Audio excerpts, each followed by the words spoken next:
Shanti, Bh.Aadi.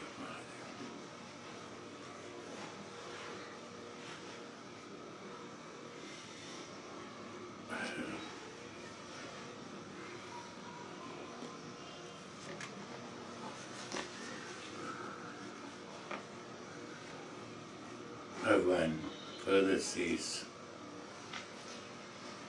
on the principles of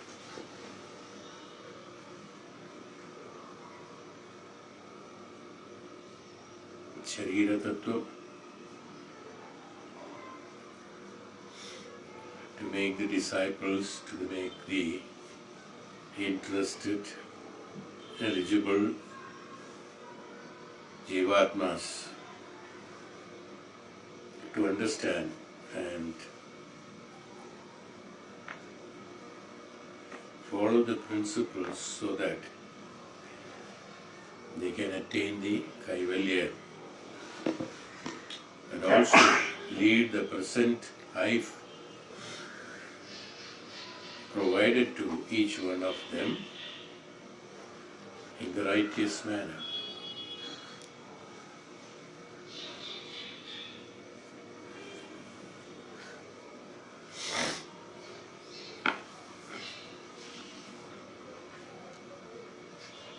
The whole principle of life and living in the universe is based on the principles of each individual's right way of living,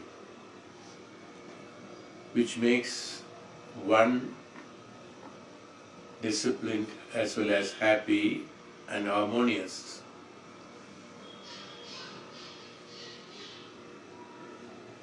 And the whole universe in harmony and in peace and moving in the right direction. Instead of destructions and calamities and struggles. Most of the struggles today, what we are facing, happening in the universe, is only because of avidya and indisciplined way of managing the life by the individuals.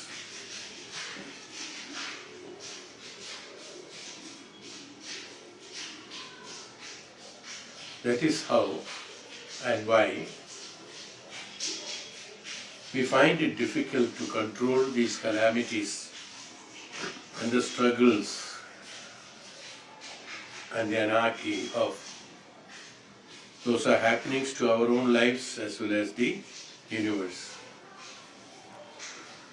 That what happens in one's own jiva, in one's own life, they reflect it to this universe.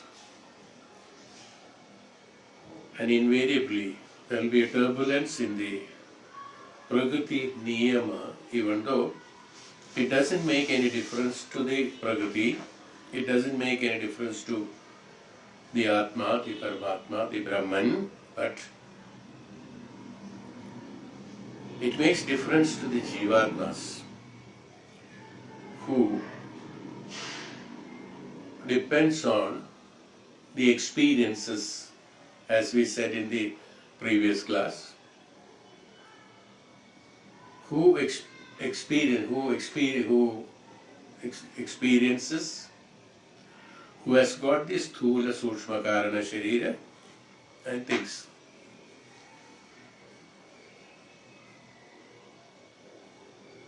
Therefore, Bhagavan has explained about the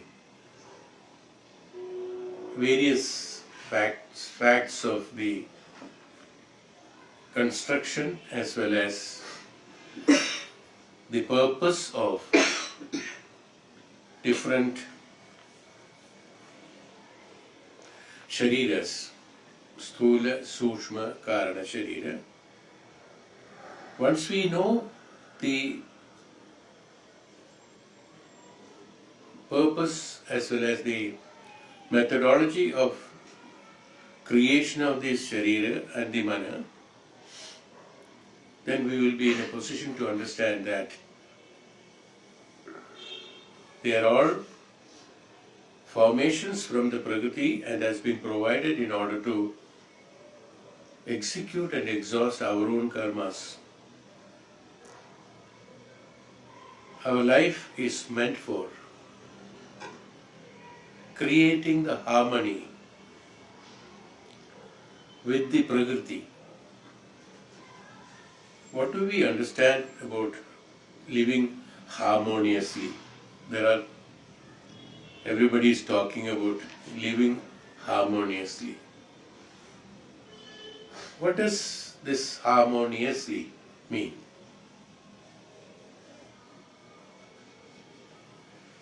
Harmoniously to what? What is the reference point to which the harmony has been established? Living harmoniously in the sense that established reference point has to be there. What is that reference point? That reference point is nothing but Prakriti, Atma or Ishvara, what we call as Bhagavan, God consciousness, the absolute consciousness. That is merging or experiencing as well as living for the purpose of harmony with the Ishvaratva or the consciousness or the Prakriti is called living harmoniously. So whether, even though the pancha tattvas have come from the Prakriti, prana has come from also from Prakriti, subtle body, Sukshma Sharira, Karna Sharira, everything has come from the Prakriti or what we call as consciousness or we call as God. From there only it has come. For the purpose of experiencing and expressing, so that this can harmoniously live, execute the karmas harmoniously, exhaust the karmas harmoniously, and be living harmoniously. Living harmoniously is that to be associated with the God, associated with the consciousness, associated with the Brahman, whichever word we can use, whatever word you use, or Prakriti or space, whatever word you use. This is called living harmoniously. Harmoniously doesn't mean any other things. It's not that living friendly together, some people living as very friendly and things like that. That is not the purpose of expressing the harmony. Harmony should be that which should be giving the ultimate result of absoluteness. It's called harmony. Not in between pleasures and enjoyments. That is why the musical instrument is called harmonium. When there are sapta swaras in that harmonium, you play all the 7 swaras. There are 7 swaras are there. Everything is there. You can play the way you want. But when you play it according to the absolute ragas and absolute melodious, so that when you hear, when you hear, it should be pleasant to one. Is it not? Then only the harmonium is nice. Otherwise, any button you press, it all makes some sort of sound. It is not sound, it is noise. So when you play that in the right manner, you produce harmony from the harmonium.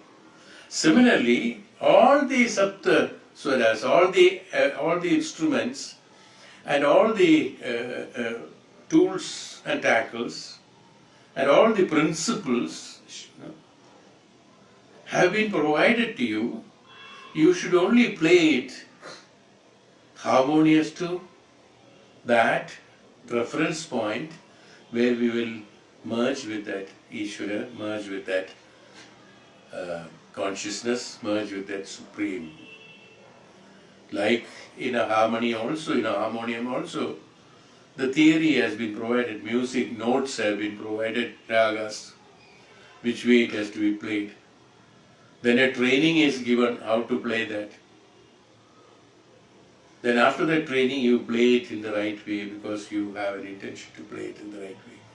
Once you play according to that theory and the instructions given by the master and by your own effort and experience, and you play it in the right time and with the right sense and right perspective, when you play it, you will find it is producing beautiful melody which in fact transforms the minds of people, in fact, and makes them entertain and enjoyment, things like that, through the Shabda. Similarly, in the life also, that tattvas are there, pancha tattvas, as well as the tattvas principles of the Brahman is there, that's called the theory.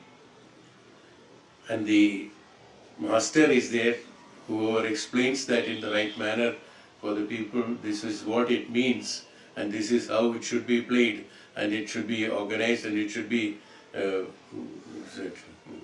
articulated. And when this is done in the right manner, what happens? You put, not only that, he's explained it, you put your own concentration, your own effort, and your own at the right time, and with all dedication and devotion, when you play that, when you play your life or lead your life according to those rules, it will be melodious. It will be melodious to what? To the Absolute or to the Prakriti. And one becomes harmonious to that. Once it becomes harmonious, it is absolute ananda, it's absolute pleasure. There are no conflicts. There are no contradictions, there are no conflicts. Look at that. This is what is called harmony. For the purpose of living in that harmony and to be with the consciousness only, these basics have been, or these ideas or these basics have been explained to a student who is wanting to work on the spiritual path, so that he moves with understanding of this is what the fact is. So there is no just point in anchoring on those those shariras which is of Panchabhutas and which is created by Panchabhutas, which is created by Sukshma, Sthula, Karana, shariras, and the emotions and the past life, past karmas and the past, karma palas. By repeating them or by just going through that or by looking at the pleasures of the imaginary objective experiences is not what is called harmonious living. To live in the harmony, what is required is that to be with the Brahman. All our life should be made only for that. That is why the disciplinary, they called it as discipline. The discipline in the sense to achieve something, to walk on a particular path is called discipline. It is not that whipped and forced on somebody is not discipline. Or we normally get that idea that discipline means some kind of restrictions. No. Discipline is not restriction. Discipline is for freedom. Discipline is not for restriction. Discipline is meant for freedom. To be with the consciousness, to be with the Bhagavan, to be with the Ishvaratva. In order to, even in the material life also, it is freedom only actually. When you lead your life in a particular discipline, you will have that result out of it, that means freedom towards that, you see. Somebody says, if you want not wanting to fall ill, you have to follow these things, you just do that and you will be fine. Recently, she has forwarded one note I saw. Dr. Devi Shetty has mentioned that all can avoid the heart problems and things like that. He has told very simple things. 20 minutes of simple exercise, 40 minutes of walk, and then meditation and being in peaceful relaxation, and then eat whatever is available in the right quantity that is available, and some instructions the doctor has given according to he himself. I just happened to read it a few days back. See how wonderful it is. See, that what's called, what this is called discipline. No, this discipline is for what? If you follow this, you have this benefit. No heart problems, no physical problems. You will have peace of mind. And when you don't have any problems, you have no agitations in the sharira, you have peace. There are no agitations in the mind, you have peace. That's all. So discipline is meant for freedom, not for restriction. This we named it as restricting it. Now you can call it as 20 minutes. He's restricting me to do that. 40 minutes, so restricting me. Eat only this. Eat. You can do this. The restriction. You misinterpreted the discipline as restrictions. They are not restrictions. They are freedom to use. Freedom, I have told about the freedom in our classes number of times for, I think, number of sessions I must have spoken on freedom. What is freedom? Swa-Tantrata. That tantra, tantra means execution of something is called tantra. Doing something is called tantra. Swa-Tantrata. That you do that meant for the freedom of the self. Again, freedom in the sense, the peace of the self, non-agitative status of mind and sharira to that purpose is called Swa-Tantra. That's called, Swatantra is a freedom. The freedom is what? Freedom is meant for what? Again, how the word freedom has come. Freedom is that bringing from trouble to happiness, or bringing from sorrows to happiness, bringing from restrictions to freedom, restrictions to freedom, bringing from from an imposed way of living to free way of living, or something like that. This is called freedom. When can you live the free way of living? When you are not taking any medicines, when you are not having any problems, when you do not have any agitation of mind, when you do not have restrictions of anything, is called the freedom, is it not? Whereas normally what happens in Kali Yuga, most of them are entangled or chained by medication, by troubles, by struggles, by ignorance, by wrong education, wrong acharana. All these things put together, they are all restricted by this. So freedom from all this is called freedom, Swatantrata. To be free from those restrictions, that means free from those which are created by the sharira and mana. Free from that, They have restricted you, chained you, shackled you with desires, attachment and attractions, and ignorance, misconceptions. Total life is based and led by you, by your own misconceptions, your own fencing, what we call, your own ignorance that you created. We will be talking about ignorance in the next chapter. Because of that only, because from that only you are leading your life. Vedanta says that you have chosen a wrong path. It is not that. You are already restricting yourself with all. You think that you are free to do anything? No. In material world? No. You are restricted by various things. You are restricted by society. You are restricted by your own thoughts, your own ignorance, your own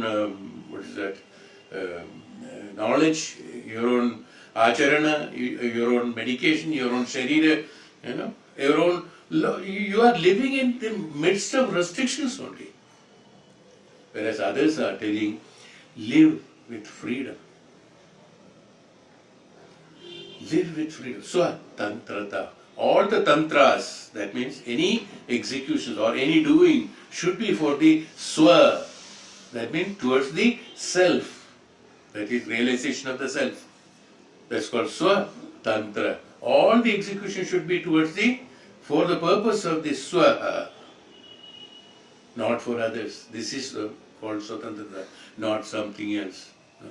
That means you have imprisoned yourself with lot of your own misconceptions, your own status. No, this is what this is what I feel happy about it. I feel good about it. No, you have put your own fence. No?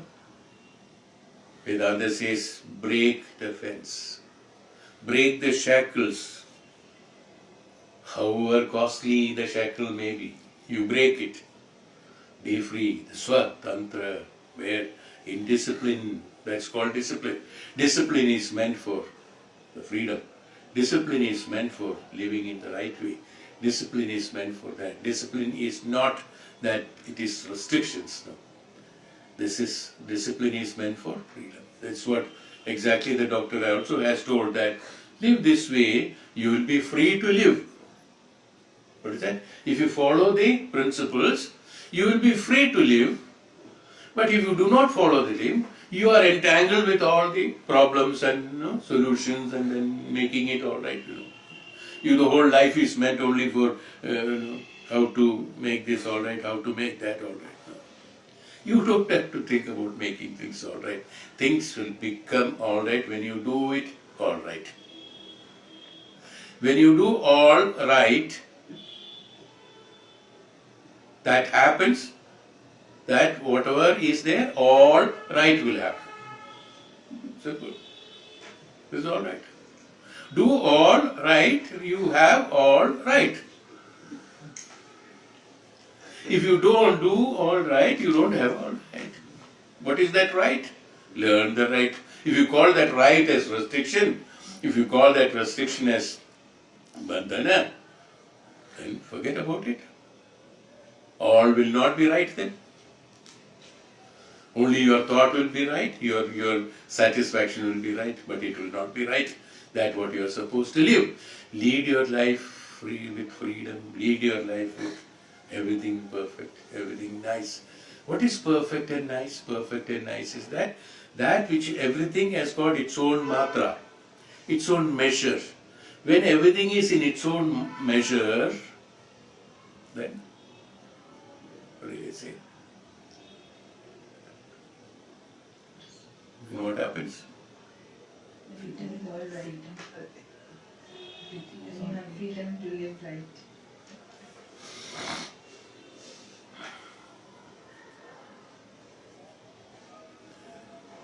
Right way of living, no? That's called right.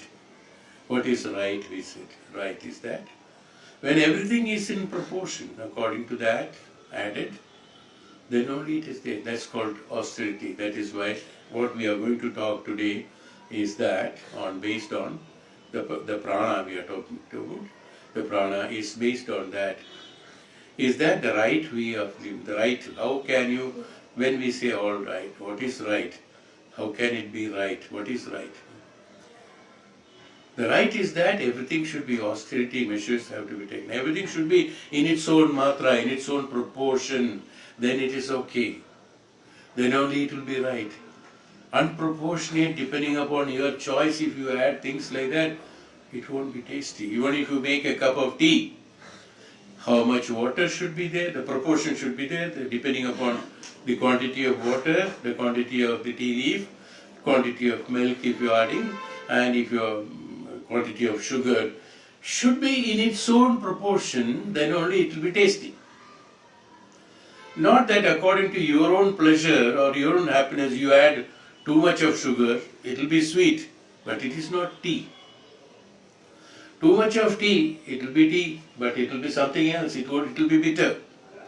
Too much of water, it will not. So, proportionately, everything should be proportionately, then only it is harmonious. The life is also like that, everything should be proportionately. You cannot say that this is good and this is sweet, so this should be more. No. The sugar has to be only this much, 1 spoon. 2 spoons, whatever it's called. The tea should be so much, then only it will be tasty, that's all. You may like it, but you cannot add too much. Then it won't become harmonious. There's no harmony. If you call it as a harmonious tea, if you want to call it, everything should be in its own proportion. Then you would say, oh, so wonderful tea, it's high, harmonious. See what happens? What brings everything is in harmony? What brings it? It brings happiness, ananda. It brings. If you lead your life in that proportion, the total result is ananda. Absolute. Oh, beautiful. Life is beautiful. It will come like that. But it has to be in its proportion. That proportion has to be learned. It has to be practiced. It has to be executed. Then only it is possible. Just by talking, it will not happen. You do it in the right way, execute it in the right way. Life is like that. This is not called as, oh, you are restricting me to put sugar in my tea. I will put 5 spoons of sugar in 1 cup. Do you call it as restriction? No, put only this much, otherwise you don't taste. Do you call it as restriction? No. You call it as harmony. You call it as right. This is called right. What is right? That much only should be put is right. Similarly, in your own thoughts, in your own emotions, your own acharana, vicharana, everything should be in its own proportion. Adhikasya amritam visham. Anything excess or anything not only adhika means not only too much or too less, everything is wrong. Wrong. And what that is in proportion is right. This is what we are talking about, discipline. This is what is called discipline way of living. Dharmic way of living. This is called dharma. Dharma for whom? Dharma for you, for your own self, your own sharira, your own execution, your own survival, your own living, your own also merging with the Prakriti is called dharma. This is called harmonious way of living, right way of living. They are not restrictions. Don't call anything. Discipline is it's not disadvantageous to you. Discipline to make you advantageous, to bring the advantages of your life, exposure of your life. Otherwise what happens? Many things will, if you do not live in discipline, what happens? There will be so many things restricted in your life. If somebody, because of their own acharana, if he becomes diabetic, he is restricted for many activities of life. The way of living he has to totally change because of the restriction has to be imposed on him because of the acharana that he had been doing it, because of his practices that he had been doing it, he has to get that. This is called the sin. Is punishment. Sin. Sin is done by him because he indisciplined himself. He indisciplined his own thoughts, his own acharana, his own functions is why the restrictions for execution of anything in your life has come. That's called restriction. Not restricting you here is not restricted. When you put here proportionate, the life will be proportionate and it will be absolutely happy. Any excesses, thoughts, thinking, ignorance has to be taken. That's why Vedanta has given, what do you call it, any corner you bang on your head, you will find answers for that. Anything has got an answer. You wanted to use kama, krodha, lobha, moha, mada, matsarya inappropriately, unproportionately, and you resulted in unproportionate results. You suffered for that. Use these kama, krodha, lobha, moha, mada, matsarya proportionately, your life becomes harmonious. Emotions, thoughts, emotions, and everything has been given only for you to use it proportionately at the right place, right time, right quantity. You should know how to use it, how to measure it. You should know. When you have got the vehicle of the Sharira and Mana, you should know how to drive it, how to take it, how to walk it. You say, you have to train yourself. Is why God has given you various stages of life. God has given you the Shaivam, the Shaishavam, Balyam, that's Shaishava, Shishu is called Shaishava, and Balya, then Kaumara, then Vardhakya, then things like that. All these divisions and times, developments automatically that happens. Is it with your effort that you are growing from Balya to Kaumara? Is it your effort? How is it happening? Automatically it happens. A child cannot remain always 2 years old, no? It is growing. Is it because of your milk feeding? Is it because of your khana giving? Or is it that because of that? The development of intellect and mind is developing. How is it happening? Most of the things that is happening to us is by itself happening, just by happening. You leave it, let it happen, it will happen. That's all. But when you put your own intelligence on that and restrictions on that, you create diseases, you create problems, you create all sorts of nonsense. That's why it is known as nonsense. When it is sense and sensible, it's harmonious. When it is non-sense, no sense, not accommodated according to the senses, it's called nonsense. That means that what you think should be harmonious, that you think should not be contradictory to your own existence, that thought should not be contradictory to Prakriti Niyama. Thought has to be organized and aligned with the consciousness or with the Ishwaratva or the Prakriti Niyama, then only we will be in a position to execute it, because everything comes from the thought only. So initially it becomes from the thought. Ignorance, adamancy, no, this is the way I would like to live. No problem. Nobody has restricted. No. Live. But then you are not living. You have to relive those moments again, back, same experience, same agony, same struggle, same thing will happen again. Bhagavan says, live harmoniously, everything according to austerity measures, you won't have to repeat it. Saptasa, when you play the harmonium wrong, you have to repeat it. It won't be melodious. People will shout, what are you doing? You have to rectify yourself. Till the time you rectify, you have to keep on doing it. Till the time you get the right way, you have to keep on living. Bhagavan says, do you want that? Unnecessary problems every time. Why not you understand this and live the right way? Freedom with freedom, not restrictions. You named the freedom as restriction and restriction as freedom. You, to your own convenience, you reverse it. No, God has not told that. Bhagavan has not told that. Great noblemen, knowledgeable people have told, look, this is called the dharmic way of living, in order to have dharmam. Dharmam is not only meant for you, for the universe, for you, for as well as anybody for that matter, is called dharmam.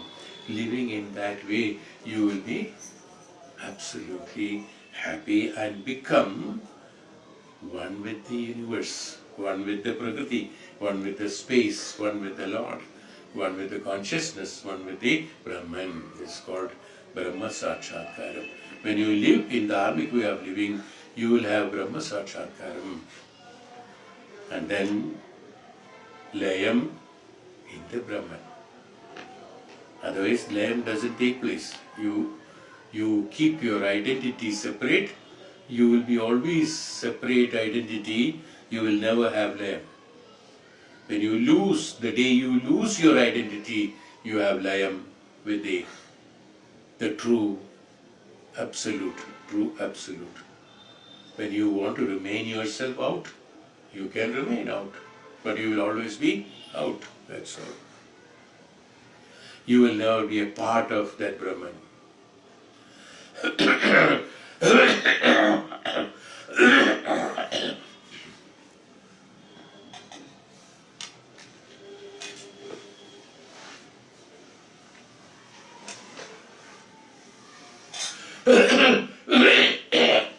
Sorry. Excuse harmoniously. This is why we are going to speak this class on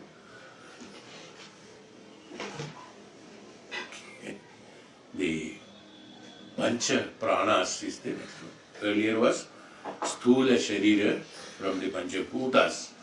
Earlier the previous class was about the Pancha-bhutas, that's sthula sharira, Pancha-bhutas. This will be pancha pranas.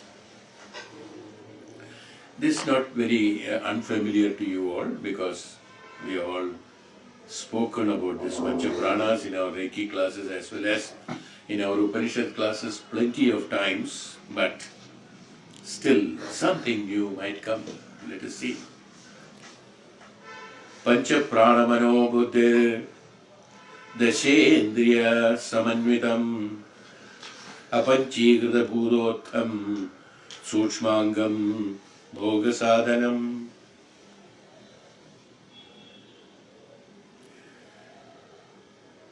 The subtle body or the Sukshma Sharira. Earlier we spoke on Sthula Sharira, now from Sukshma Sharira. Pancha Prana Mano Buddhi Dashendriya Samanvitam. The subtle body, which is the instrument of experience, we spoke on this. The body is an experience. I think elaborately we spoke on this. Is constituted of pancha pranas, 5 pranas. Pancha prana means 5 pranas. 5 pranas, what is it constituted? This body is constituted with 5 pranas, the 10 organs, 5 karmendriyas, 5 jnanendriyas, 5 external organs, 5 internal identifying, analyzing organs. Is called 10 organs or dasha indriyas. And the mind and intellect. So, this constitutes of the, how much it is? 1 pancha prana 5, 10 indriyas 15, the mind is 1 16, and then the intellect is 1 17, formed from the rudimentary elements which is called the tanmatras, as they exist before their fivefold decisions and mutual combination with one another. That means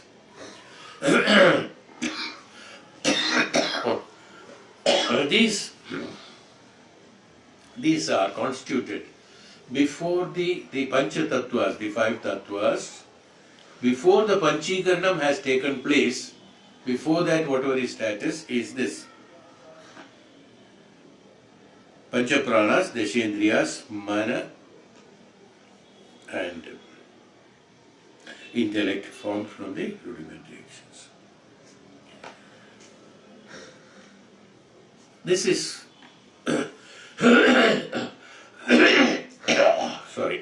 meant for, these are all necessary for experiencing.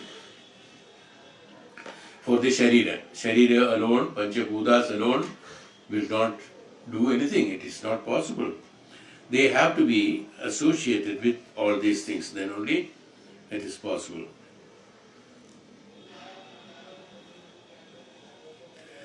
In the lower wombs, such as plants, animals, and the higher ones like humans and celestials, there are vast differences.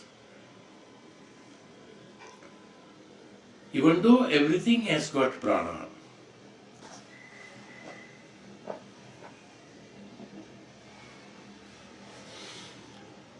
even though everything has got prana,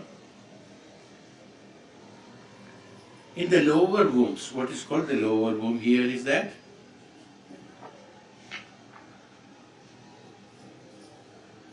we spoke on this in the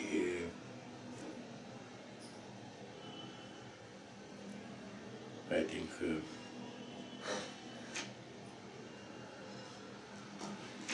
Ashtavakra. So, yeah. Yes. The lower wombs in the sense which is called Bijaka Andaka. That which is growing from the Bija and those which are going from the under. So Bijaka, Andaka and Sharirika. The third one is the human beings and celestials are from the Sharira. These are the three kinds of the Panchabhutas in different shapes and forms have been formed for the purpose of their own purposes. In Bija and Andaka, there is a vast difference between the Bija and the Under and the Sharira. There are a lot of differences. You know that, how each one has got its own way of Shariras, you see. Bija has got the trees and plants which automatically stem, leaf and it grows like that. Where Anda has got a slight difference on that. From the Anda, again a Jiva, a Sharira comes and then starts. That is Anda. From the Anda. So the experience of it's not conceiving like human being is conceived in the womb of a mother. No. It only forms the Anda. The Jiva or the formation of the Sharira is taking external to the womb, the Anda and the Bija. It is external to the womb. Because after the Anda is provided, the mother bird or mother insect or whatever it is, it has to sit on that and then create that particular temperature for a number of days. Then the Sharira is formed. And that is the time when the Prana is provided there. In Bija also same thing. The Prana is even though the particular Prana is there, but the Prana is provided when it starts growing, when the Big Bang, what we call it, the breaking of that, because of the vibration around in the earth, because of the vibration, the sound, because of the Shabda that creates and that breaks, then only the sprouting takes place because of the Shabda and Agni are the cause for that. Whereas in the case of the Anda, it is Agni. That's the cause of creation of the Sharira from that. Agni Tattva is the one which is externally provided. It's not provided in the womb, it's external.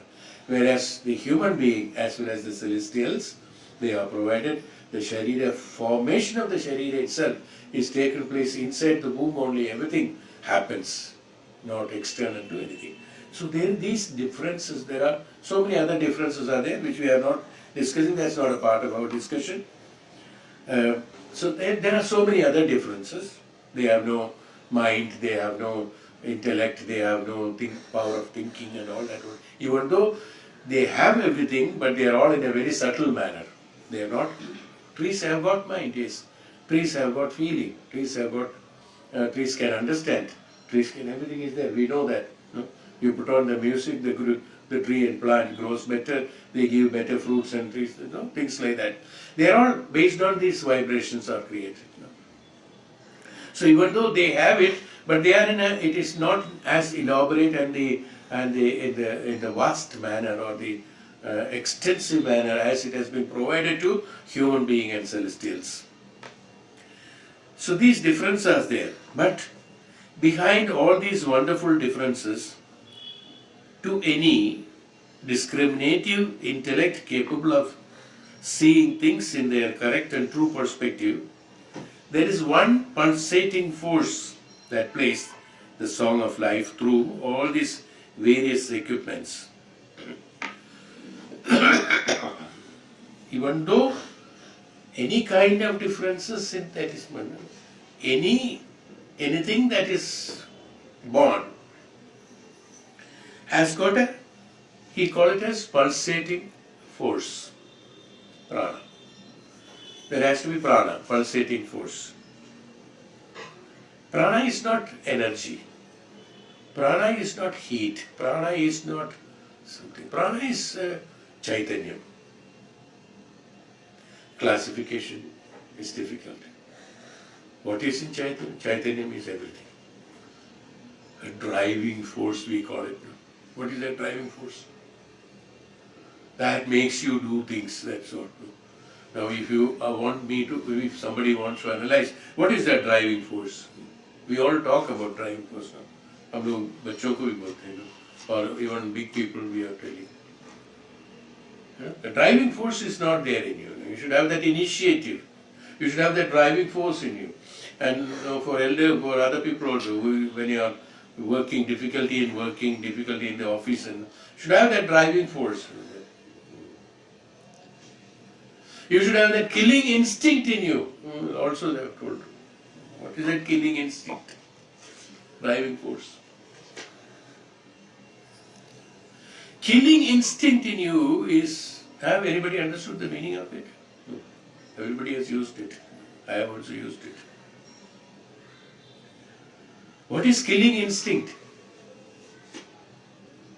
The courage to kill the negative thinking in you is called killing instinct. We always promote negative thinking. We are more attracted and attached to negative thinking. We do not have the killing instinct. When you kill that, then only you will have progressiveness in that. This is called killing instinct. Not killing somebody's thought. How do you get initiative? Initiative comes when you do not have suppression of initiative. As I told you in the one of the previous classes, when you discard the thought of happiness, the sadness will not be there. That's it. When your comparative study is taking place, then only happiness and the sorrow, sadness is there. When you do not expect happiness, sorrow is not there. That's all. Everything is same.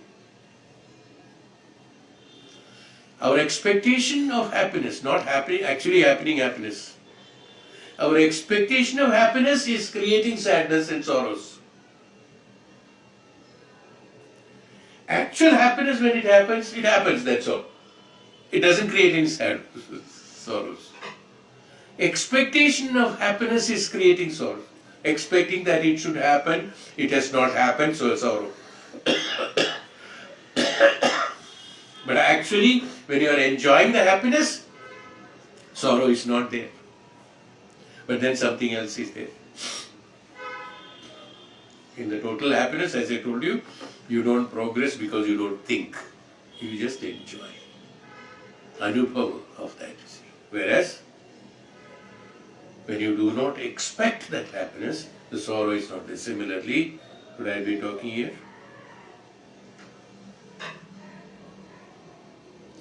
Where did I say that?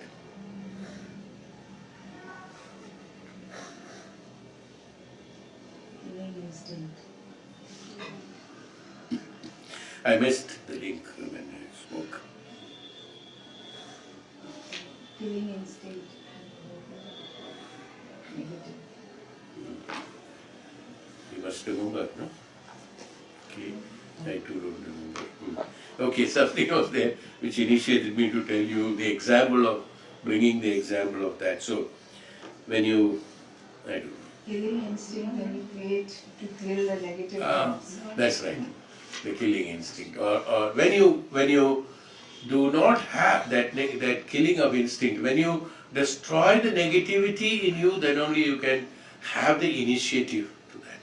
The initiative is hidden by you, by the negatives, the instinct. That means that your avidya or ajnanam or ignorance. Ignorance have suppressed your initiative. Everybody has got initiatives. Initiating, in the sense you are putting your effort into something, is called initiating. That means you are introducing something to something, is called initiating. That introducing something to something, that initiation or initiating, doesn't happen because you are already influenced by that instinct which is called the avidya or ajnanam. No. That ajnanam, that no, I cannot do it, I will not do it, I will not do it. Now what I am thinking is right, I don't want to learn something. At this, there are various examples. At this age, I will not. At this age, I will not do. At this situation, I will not do. At this circumstances, I will not do. With these facilities, I will not do. I have thousands of conditions not to do it. Not to do it, there are thousands of conditions. To do, there are no conditions. Is there? No. This is called killing instinct. Kill what makes you initiating not to do. The doing automatically comes. That's called that initiation of this. Anyway, just an example of analyzing. So it is not that you have to create that initiativeness in you. It is that kill, that what instinct that you have got, that ignorance, avidya, ajnanam inside you, you block it or you destroy it. By jnanam, because it's because of ajnanam. Why it is happening? Why the initiative is not there? Initiation is what? Initiation is that opening yourself to something noble, something nice, something good, something right. It's called initiation. That means going from one status to another higher status is initiation. Going to lower status is not called initiation. No? Not that from one status to going down or thinking more negative is no. We don't say that have initiative to be sad. No? Do we say that? Do we say do have initiative to become sorrow? Take initiative to become sorrow. No, we don't say that. We say that take initiative to become good. Take initiative to do that. Take initiative to promote yourself. Take initiative. See, what is that initiative? Initiative is only for making ourselves progressive from one status to another status, progressive. Initiative it is not for that. Because this is already there, you can automatically, it will go down. Once you start thinking all bad things will come and accumulate. There's another theory that when you open your doors to positivity or you open your doors to bhakti and shraddha and jnanam automatically flows in. That's all. Nothing else is required, it flows. But when you open yourself towards that emotions and attachments and unwanted things, automatically what happens? We travel in that path gradually. From one sadness to another sadness, another sadness. इसलिए बोलते हैं कि लोग बोलते हैं कि मुझे दुख में डूबने दो. दुख में क्या होता है? डूबते हैं. Yeah, I am not saying that. Great people have told this, no? ये प्रभाव तो नहीं बनाया. Yeah, I did not say that. In the sadness you drown. Do you say happiness में डूबने दो? Not normally. In happiness you promote yourself, you fly. उड़ने दो. No? खुशी में पर लग गया उसको बोलता है. उड़ने दो, पर लग गया. That means to fly, he has got the wings. Par lag gaya. Because he has to fly up. In happiness, you have to fly up. In dukkha, doobne do. Dukh mein doobne do. Dukh is that. So you start thinking on that, you will be only keeping on drowning. Think negative and think emotional, think your attachment, emotions and this, that. You drown. At one point of time that's called Padala. You go into the Padala where Asuras are living. According to Puranas, Asuras are living in Padala. So when you have drowned already, you are with Asuras. So no escape from there. Then you have to fight to come out of it. Forget. Okay. This is what is called. Is called that initiative. That means opening up towards that. That means when you have that pulsating force that plays the song of life through these various equipments. What is that pulsating force? That pulsating force, what I said was that it is not the energy, it is not this, it is not that, it's nothing. It is called Chaitanyam, that's all what I can say. which is consisting of all these. That's all. It's called Chaitanya. To make you do, this is how it has come. Chaitanya is the one which can make you do things what you want. It's called Chaitanya. Chaitanyam, Chetana. Chetana is the status of awakenness. Awakening of the mind is called Chetana. Consciousness. Chetana is what? Consciousness. To become conscious. To become awakened. Uttishtado Jagrada, is it? Up and awake. Awakening yourself. Jagrada. In order to make you Jagrada, that Chaitanyam will help you to do that. You don't have to do anything. You don't have to don't do anything wrong, you will become automatically that. Chaitanya will take you if you don't do anything. So what happens, because of our attraction and attachment to the externalities, the objective pleasures and experience and attachments is the one which makes us to drown in the sadness, drown in the underneath, drowning, dubna. Whereas you have to go up in the sense which needs, drowning happens automatically. You have got a dead weight, fall inside the sea, you will automatically be drowned.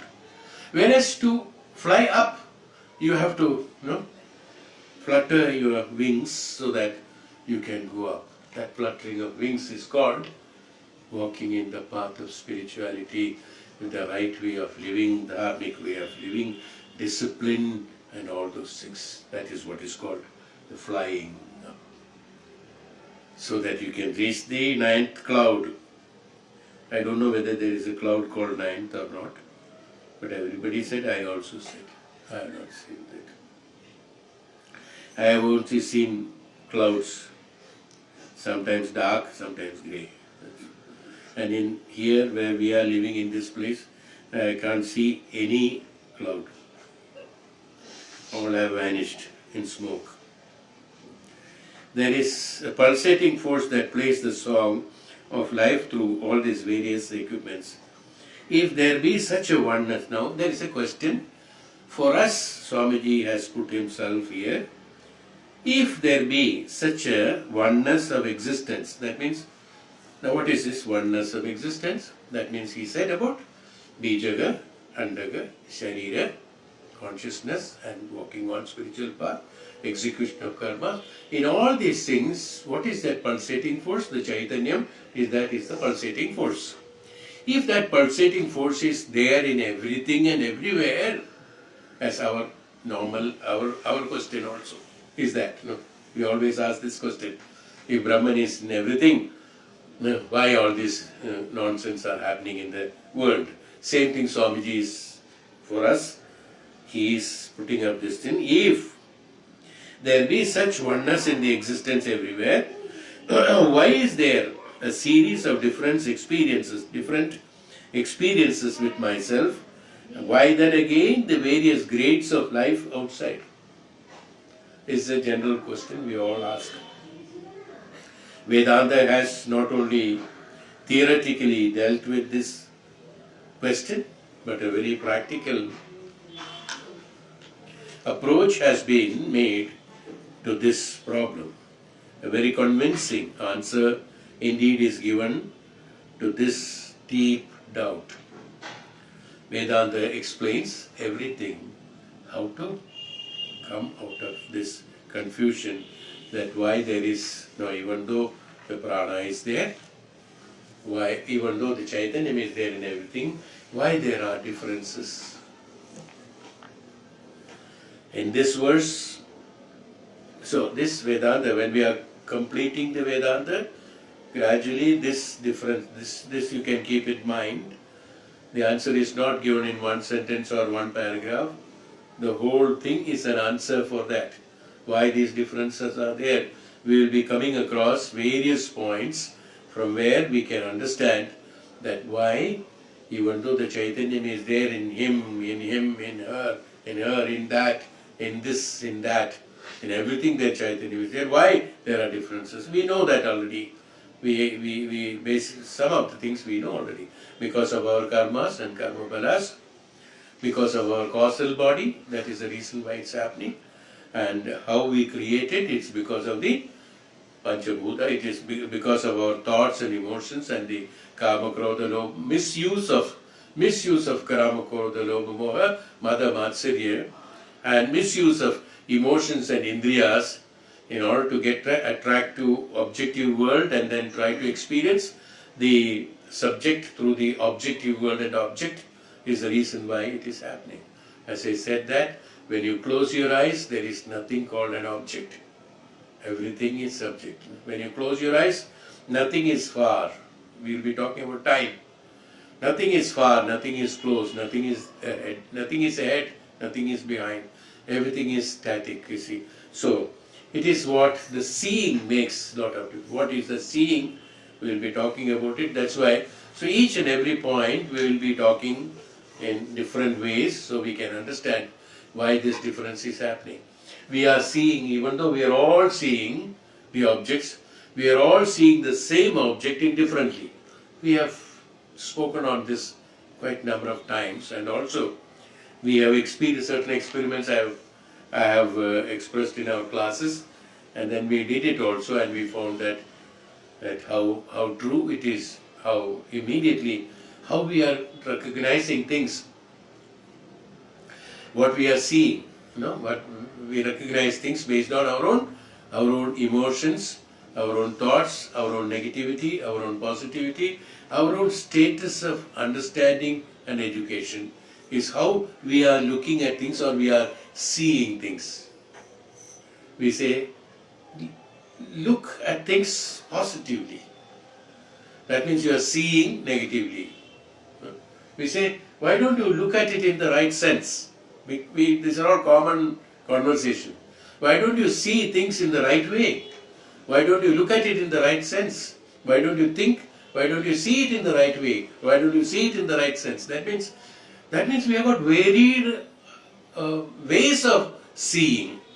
And this varied ways of seeing is the cause that it makes a lot of differences. And the seeing happens based on what? Based on again the jnanendriyas or the intellect or the indriyas. So these things the Vedanta will be describing. We know many things we have taken in Upanishad classes, but assimilating all that one by one, we will be talking on all these things, so we know that why the differences have come. It is not only the difference in the sharira and of the shape and form of the physical body, it is the shape, the form of the thought. How there is no difference between the mango tree which has come from one particular seed of one particular type of mango, the same seed is planted again the same kind of mango tree grows. And same taste, same this one, in the same situation. If the earth is same, if the manure is same and hydrated properly and all that, it will give you the same fruit. There is no change, there is no difference, much of difference. Only the difference of time is there, that's all. But otherwise it's the same. Whereas in the human being it is not like that. It is different. Each one is different, that comes out. Whereas in a so these very difference, how is it happening? The seeing is not, he is not misusing that seed, that which is Bh.Aadi. They are not misusing these emotions or the thoughts, or they do not have the negative and positive thinking and things like that. There are various things, not only that. But the seeing is different or experiencing is different. They are constant. When they are constant, their byproducts or the products which they bring also is more or less constant. More or less constant. For not having to be a consistency of the same mango tree or same mango taste is because of some other reason, not because of the seed. It is because of the ground, or is it because of the water, or is it because of manure, or is it because of something else. But as it is, seed has got the same quality. It doesn't have anything else. Whereas in the human it is not like that. It is different. So, is it not? It's because of each one's karma phalas, that's why. Whereas in that, there is no karma phala involved there. Because the seeing and experiencing is totally different. Trees experiencing and the humans experiencing is totally different. In the Sthula Bhava and Sukshma Bhava, it is totally different. So what happens, if we can program ourselves to be in the same thought level and the perfect level of thinking in the right way of living, dharmic way of living, we will be in a position to do that. It is possible.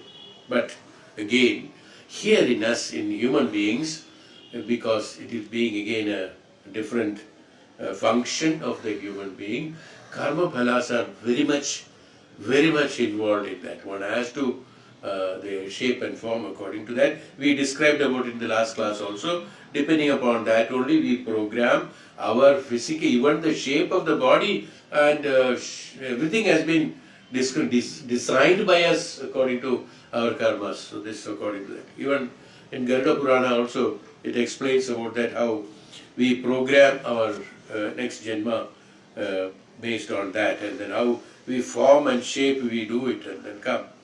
So having got that choice and chance, and then we having designed ourselves, why are you then abusing it?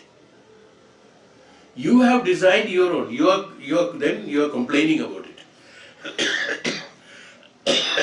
You have designed your mana, you have designed your thoughts, you have designed your karma, you have designed your sharira, shape of sharira, even functionalities have been designed by you.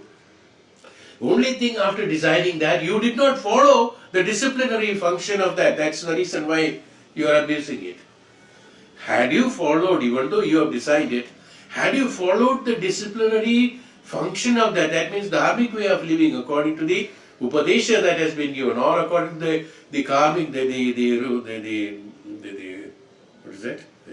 The rule of the prakriti, the prakriti niyama, the law of the prakriti, or the prakriti niyama, law of the nature, law of prakriti.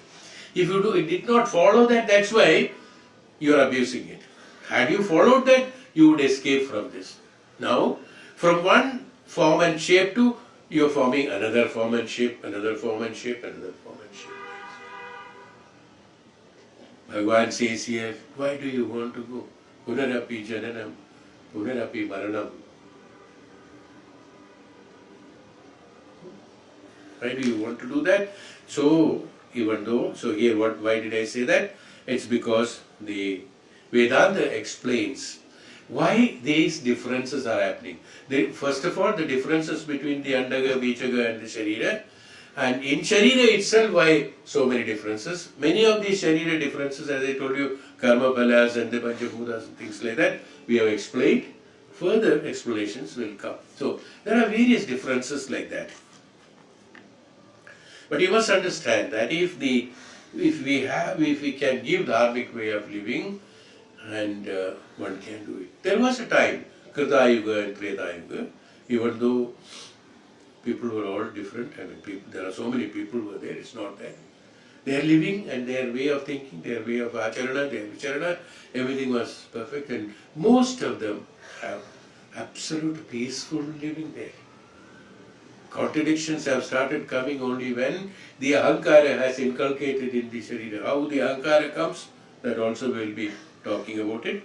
Through that ahankara and the individuality has created, and that has become deteriorated. Slowly we become deteriorated from that, is why so much of differences have come in us. So, in this verse, the term prana is to be correctly understood. It's not mechanical breathing in and out. It's not oxygen. It is not energy. It is not something else. It is not urjam that's created by eating or drinking. No. It is not that energy that if you don't eat, your prana will not be there. Prana is the same, whether you eat or don't eat, whether you breathe or don't breathe. Prana is the same. But, so, they should not have a misunderstanding on that. It is the manifestation of life in our body, and the 5 pranas are the 5 divisions of life's activities or categories of prana functioning departmentally in 5 ways. Prana is same. Then we may ask a question, or there may be a doubt, is why Swamiji has explained about this. If we call it as prana, Chaitanya, why we divided it into 5, pancha pranas, 5 pranas. Pranas are not divided into 5. No. The activity of pranas in this Sthula Sharira have been divided into 5. The activities. The same power of electricity is functioning for different purposes.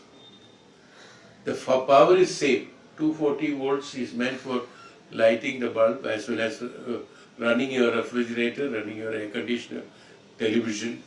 Anything is used the same power. There are different voltages in the power. From the power plant, so many, 2,000 for 5,000 kilowatt power. 2,000 kilowatt, 1,000 kilowatt. From the kilowatt it comes watts, gradually bringing it down to that.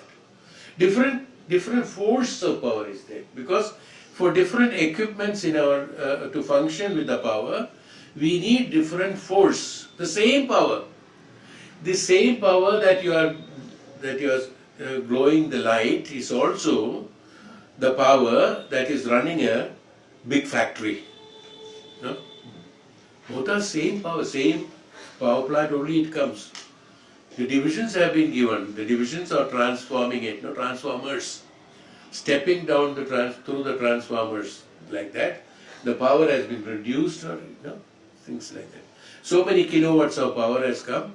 The whole power cannot be utilized. A high power utilizing for a lower consumption, your lower equipment will burn out, because the high power cannot be perceived by that. It's not possible.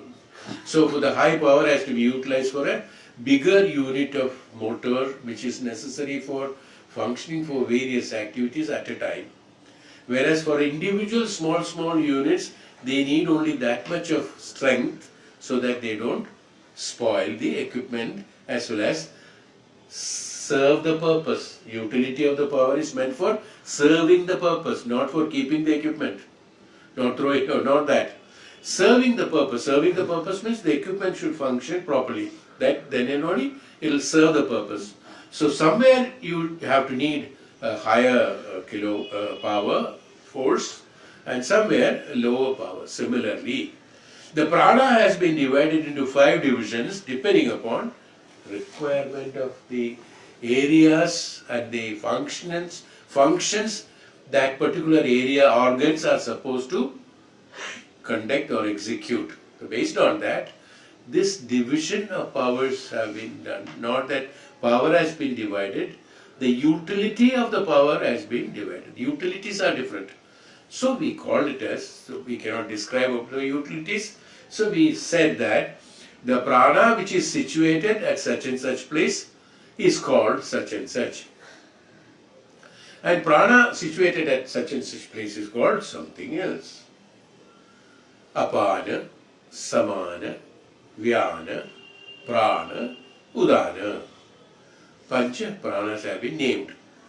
Now, what are the description of that? We have already learned it in our Reiki classes also, plus this one. But having this one, to have the continuity, I better repeat and go through it once again. And maybe many people have not listened to it, so somebody who is listening also can listen to that.